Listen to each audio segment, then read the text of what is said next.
Hello, my name is Rodrigo Mendoza, and today I'm going to be talking about four different anthropological concepts with our postmodernism, discourses, gazes, and alterity applied on three different cultural products with our satirical movie, a social media trend, and an American singer.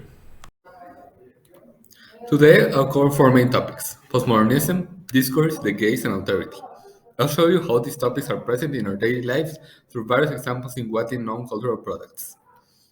The three cultural products I will talk about are a famous social media trend, a movement, Pride Month, a satirical movie, Regia, and finally, an artist that has had some controversy in the past couple of years, Britney Spears. To begin with, postmodernism. What is it? In a very general way, is a rejection of modernity, the rejection of its foundations. These are the existence of a universal truth based on science, a belief in capitalist systems, and with this, a big push in industrialization, urbanization, and the idea of progress. So, postmodernism can look like the existence of many truths based on everyone's reality, with the appearance of virtuality and its effects like globalization. We are exposed to an unimaginable number of people, and we have many interactions daily. Also, new ways of communicating, like symbols, are also part of modernity. Now, how is postmodernism present in one of the most popular trends nowadays? Let's focus on one of the principal concepts of postmodernism, the denial of only one truth. We can see this reflected in social movements, people questioning the power, questioning the reality. Why does it have to be this way? Pride Month is a reminder of the Stonewall riots, a turning point in the fight for LGBT rights. We can see clearly how this movement is creating a new reality where people from the LGBT community can enjoy the same rights. Now, we need to mention the virtual dominance in this scenario, where social movements and the constant fight for change can have a bigger impact with the help of the internet. This movement has been popularized through social media thanks to big communities and the existence of a clear symbolism for them. Finally, we can see another clear example of postmodernism when talking about Pride Month and the LGBT community. A denial of science as the only base for truth. Pride Month is also a time to make people aware of the LGBT community in general, to make people more educated. There is a big spectrum inside this community. Transgender people are often a part of the community that is less accepted and is less understood. This can be attributed to the big impact that science had to deny the existence of transgender people. Now it is not that way anymore. Science cannot tell the gender of a person anymore. Now, the second cultural product, a Mexican movie, Cine de Regia. During this movie, we can observe various aspects of postmodernism, principally generalized ambivalence, cultural conservatism, and symbolic image. To begin with, we need to understand that Cindy decided to spontaneously move from Monterrey to Mexico City to avoid marriage. Marriage at 21 was a norm in her culture. The drastic change in her life caused her a big cultural shock at the beginning, where she had to adapt quickly to the new reality of Mexico City. We can see Cindy struggling during the movie because of the big differences in the cultures. Another very clear example of postmodernism in the movie is that the way that Cindy is able to learn from her environment and her interactions. In the end, she's able to construct a new life in Mexico City. Finally, this movie is full of symbols. Many concepts are portrayed as just symbols during the movie. La banda está con madre. Bueno, aquí le dicen así a la raza. Que no se preocupen, cero me voy a chongar. Estoy con mi prima Angie. ¿Sí? ¿Qué haces aquí, primo? No sé. Creo que eres la más inteligente por haber salido corriendo si no te querías casar. Y pues como tú eres de que feminista odia a hombres y esas cosas. Soy la primera lencia que conoces en persona, ¿verdad? Cero. Sí, de que somos un poco diferentes, pero todo bien. Ya saben que ella es súper responsable. Ay, amiga, te ves fatal. Pásate un cepillo, porfa. Cuidado con los chilangos. Todas las niñas que se van al DF, todas terminan de chongadas, güey. La banda está con madre. Bueno, aquí le dicen así a la raza. Así que no se preocupen, cero me voy a chongar. Estoy con mi prima Angie. ¿Sí? ¿Qué haces aquí, primo? Creo que eres la más inteligente por haber salido. Now, Britney Spears, an icon, she can also show postmodernism throughout her career. Britney showed a very risky start to her singing career with a song Hit Me Baby One More Time and the iconic schoolgirl symbol. Every news outlet had a different opinion and it was even more diverse in the public eye. Since then, Britney was one of the more criticized artists in the media. She was many things: a star, a whore, a bad influence, a genius. Everyone believed that there was truth and Britney's image was created, destroyed, and transformed through social interaction and the exchange of opinions. People questioning power was also a very big part of Britney's career, where fans and celebrities created a social movement named Free Britney, with the objective of freeing Britney from her guardianship and giving her freedom in her personal life and her career. Finally, we need to mention symbols when talking about an icon. She was able to build one of the most successful careers in music using symbols. The no innocent and sexy symbolism helped the artist to rise to the top. Now, Discord, what is it? And how is it represented in these three cultural products? Discourse is expressive messages that carry an ideology, whose content is marked by the context in which it is produced, and the position of power of the person or institution that generates it. Discourses of power are more often seen and determined than the way people think and act. Nowadays, a discourse is very easily reproduced thanks to social media. We can reach millions of people through the internet, and a very clear example is how social media looks like daily and very chaotic and overwhelming exchange of discourses. So, how does discourse present in our daily life?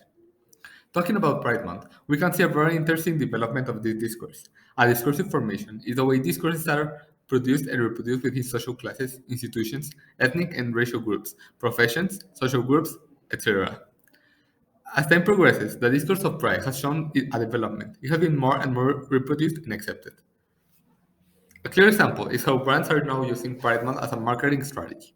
Years ago, this would be problematic. Now it's completely the opposite. Pride transformed from a minor narrative to an alternative truth to a meta narrative. Showing support for Pride is now seen as something positive in some cases. We will not touch points on the disadvantages that rainbow washing is having on Pride or the LGBT community. Now, we continue with our satirical movie, Cindy La Regia. We'll begin with a discourse of marriage that made Cindy move to Mexico City. She was running away from marriage. In her context, the only way to go was to get married at 21, and she was certain about not wanting this for her future. This is a discourse or ritual that was reproduced within her social class, and therefore that was expected from her. However, we see how she can disagree. Now we can identify some dispositions from the Chilangos and Regios on the movie. As I mentioned before, this is a satirical movie whose objective is to make fun of something, maybe involve irony or simply exaggerate some characteristics. This is easily spotted when the movie portrays the common behaviors from Chilangos and Regios and differences between them. For example, when Cindy rides the metro, or when she assists to different parties in the movie, showing the great difference in expressions that Cindy has with Chilangos. We come back to Britney Spears. She's a discourse already. She's an icon, and in everything she does can be seen as an influence, something people should say or do. This can be proven as she is recognized as a big influence in the industry. The expected was to reproduce Britney's technique of the body, behaviors, expressions, and symbols, especially for new female artists. Now, the gaze. Gaze can be said as a form of power associated with the eye and with the sense of sight. Power between the one who gazes and the one who is being gazed at. We take into consideration discourses and gaze to create cultural representations of others. Talking about Pride Month, we can see three different gazes. Scientific gaze. Many people use the argument that LGBTQ plus people should not exist since they supposedly go against the natural sciences. Mainstream gaze. Recently, there has been more representation of LGBT characters, however, most of these characters portrayal are attractive people. Rarely do you see someone in a show or movie who is gay and ugly. Bigoted gaze. Since several centuries ago, LGBTQ people have been hated and despised, throwing hate, insults, and even assaulting them. One of the reasons this has happened is because of religion, especially Christianity. Continuing with the movie. Thanks to the discourses that I previously talked about and the cases that will be explained next, combining that with common assumptions and shared ideologies, all the people from Monterey and their culture have been represented in a single character, Cindy. Two types of gazes that we can see in this movie. The chauvinistic gaze, an extremely nationalistic one. People living in Monterrey show an unreasonable aggression towards people living in Mexico City, calling them names and basically uncivilized. Male gaze, a gaze which disembodies the female body. Eduardo only treats Cindy as a piece of meat, where since the moment they met and throughout the relationship, he has only wanted sex. To Britney Spears again. First off, the patronizing gaze, which many times imply overprotective and one is considered weak, infantile, and vulnerable. Now, if we take into consideration the culture of hypersexualization of kids and the young Britney's agents were making her look innocent to achieve a sexual look. Many men nowadays prefer innocent even baby-like girls as their partners. In a world affected by the male gaze, Britney is no exception. where she's being treated as an object whose purpose is to be looked at, and in this specific photo, to sell a product. A gaze, which is in many cases called side by side with a male gaze, the attractive gaze mandates an ideal body and submits to a tyranny of desirability. In this case, people shaming Britney for being fat created those unrealistic expectations of her. Finally, we arrive to authority. Alterity, as a concept, refers to the acknowledgement of every person's own embodiment. The only thing humans have in common is that we're different. We know this throughout contact, not isolation. With this in mind, we will now analyze Pride Month. We have domestication, which is an alterity condition where the other needs to be tamed in order to make understandable and predictable. In the LGBT community, it's normal to see domestication. This month, the media is full of advertising for the community. However, it's always a predictable portrayal of the community. A common example can be transgender people, where people outside the community only accept one picture of the entire spectrum. The rest is not domesticated enough. Now with the movie, seeing this picture might give some spoilers.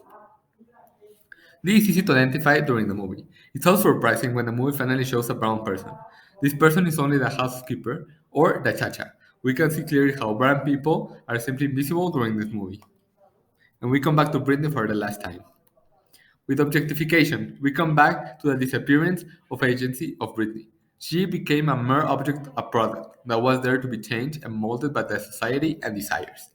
Objectification had a big impact on Britney's life, as she suffered from dehumanization on various occasions. We can see this is the tax she received by the media. Another result of objectifying her was the exclusion she had to endure when she was being called crazy by everyone. In conclusion, now it's easier to understand these four concepts. We're able to identify them in cultural products that are present in our daily life.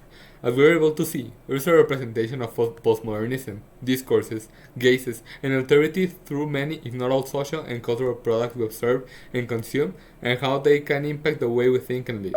Not only can we recognize them in movements or shows, but also in society, the way that all people surrounding us are molded by their culture and the things they experiment and live day by day. Personally, I will be able to pay more attention about what is molding me and the effect society has affected me since I was just a child. Maybe the way they behave, talk, and even share their experiences with me.